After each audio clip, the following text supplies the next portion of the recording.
Alors, imaginez-vous, vous êtes étudiant en Afrique et le ministre des Finances allemand arrive dans votre université et vous fait la proposition de venir travailler en Allemagne après vos études. Que répondriez-vous? C'est ce qui s'est passé au Ghana il y a quelques jours maintenant et le ministre des Finances allemand était dans une université et il leur a fait la proposition, est-ce qu'ils pourraient éventuellement travailler en Allemagne après leurs études? Tenez-vous tranquille, aucun étudiant n'a accepté, aucun étudiant n'a levé la main pour accepter cette proposition-là. D'ailleurs, il y a une journaliste allemande qui en a parlé sur Twitter. Le problème est qu'aujourd'hui en Afrique, si ça avait été dans un autre pays, les francophones, je ne vais pas ici aller dans les stigmatisations des clichés, mais si on est honnête envers nous-mêmes, moi-même si j'avais été en Afrique il y a quelques années et qu'on venait me faire la proposition, il est clair que j'aurais accepté cela. Mais honnêtement, il ne faut pas être réfractaire à la connaissance. Il ne faut pas être réfractaire au changement. Parce que c'est l'une des choses qui maintient l'Afrique en arrière. Le fait aujourd'hui qu'on a les possibilités aujourd'hui de se développer, de connaître d'autres choses, mais on veut toujours penser que non, ils disent ça parce qu'ils sont déjà là-bas. Ou ils disent ça pour telle ou telle raison. Vous avez aujourd'hui suffisamment d'exemples de retour sur le continent, que ce soit Stéphanie Mbida ou bien Philippe Simo ou bien l'investisseur africain. Ils sont nombreux qui sont aujourd'hui retournés sur le continent africain parce qu'ils voient en Afrique l'avenir. Et c'est très important de constater que l'Allemagne vient en Afrique. Non pas pour recruter tout le monde, non pas pour ouvrir la porte à tout le monde, donner la chance à tout le monde, non. On vient pour recruter les meilleurs. D'ailleurs, au Cameroun, il y a une loi, je ne sais pas si c'est une loi, mais parmi les conditions de demande de visa, il faut que tu aies le bac avec une mention. Honnêtement, à mon avis, le bac avec mention au Cameroun est bien plus compliqué que le bac avec mention en Occident. Ça, on ne va pas le mentir.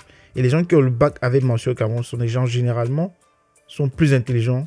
Ou bien voilà, c'est comme ça. Donc, ils ne viennent pas pour prendre tout le monde, non.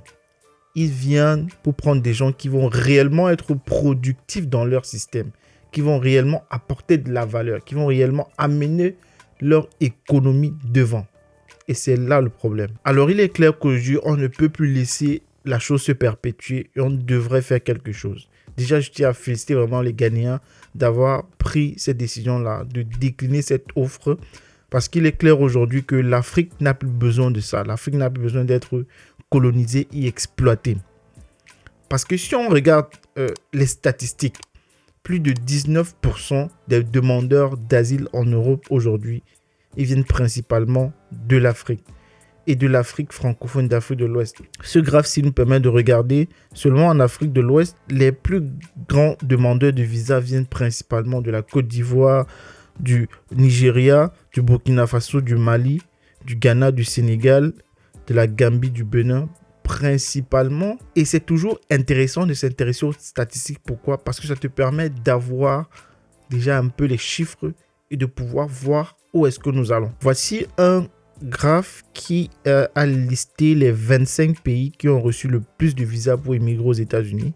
Et on se rend compte qu'il y a des pays africains dans la liste. Et le premier pays africain, c'est certes le Nigeria, qui est avec plus de 5000 visas. Ensuite, on a le Maroc qui est en Afrique du Nord, qui a obtenu plus de 3600 visas. Et intéressant, à la troisième place, c'est le Cameroun.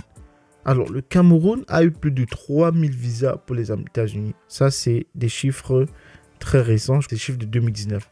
Donc, on n'est pas loin, en fait, de la réalité d'aujourd'hui. Voire même, ils ont considérablement augmenté. Parce que c'est la tendance. Parce que la tendance est aujourd'hui à ce qu'il y ait beaucoup plus de gens qui veulent quitter le continent et venir en Europe. Pourquoi aussi? Parce que l'Europe est en Afrique présentée comme un symbole de réussite. Parce que celui qui est en Europe, c'est celui-là qui a réussi, celui-là qui vit bien. Il ne faut pas qu'on se mente si l'Afrique veut évoluer, si l'Afrique veut aller vers le changement, vers l'émergence, vers le développement. On a besoin de nous tous. Ce n'est qu'avec nous tous qu'on peut réellement travailler pour l'évolution de l'Afrique, pour l'évolution des richesses, pour pouvoir créer des richesses, développer notre continent. Et c'est pour ça que je tenais à faire cette vidéo parce que ce qui s'est passé au Ghana m'a en fait ouvert les yeux davantage sur le fait que, ok, plusieurs sont en train de prendre conscience aujourd'hui en ce qui se passe sur le continent et nous devrons tous participer à cela parce que c'est pas quelque chose qui va se faire seul, non, mais c'est ensemble qu'on va pouvoir aussi développer notre continent. Merci d'avoir regardé cette vidéo. Moi, c'est Sunday. Si tu as aimé ce contenu, n'oublie pas de t'abonner, d'activer la cloche de notification. Et voilà, ça me ferait très plaisir que tu partages également cette vidéo très, très important. Quant à moi, on se donne rendez-vous à très bientôt pour une prochaine vidéo. Ciao.